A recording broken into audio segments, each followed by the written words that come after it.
এই ছেলেটিকে আপনারা হয়তো ভুলে যাননি। তৎকালীন সময় এই ছেলেটি তার এই বক্তব্যের মাধ্যমে সারা বাংলাদেশে ভাইরাল হয়েছিল। তখন বাংলাদেশের ক্ষমতায় ছিল আওয়ামী লীগ। ফলে তখন পহেলা বৈশাখ মানে ছিল বঙ্গবন্ধু শেখ মুজিবুর রহমান। কিন্তু এখন সময় বদলেছে, ক্ষমতার রদবদল হয়েছে।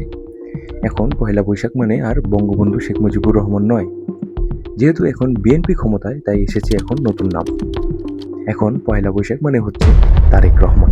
দেখুন, পয়লা বৈশাখ মানে তো তারেক রহমান, অবশ্যই তারেক রহমান। পয়লা বৈশাখ দিয়ে তারেক রহমানের হজরত উপাধি দেওয়া হোক। এখন প্রশ্ন হচ্ছে, আচ্ছা ভাই, আমরা কি উৎসব পালন করি নাকি নেতাদের গুণগান গাওয়ার সুযোগ খুঁজি? আগে যেখানে শুনতাম পহেলা বৈশাখ মানে বঙ্গবন্ধু, এখন সেখানে শুনি পহেলা বৈশাখ মানে তারেক রহমান। মানে উৎসবের আমেজ থাকুক না থাকুক, নেতাদের গুণগান জপতে আমাদের ভুল হয় না। এমনও হতে পারে সামনে যদি কখনো জামাত ক্ষমতায় আসে, তাহলে শুনতে হতে পারে পহেলা বৈশাখ মানেই গোলাম আজম। আপনার কি মনে হয়? কমেন্টে জানান।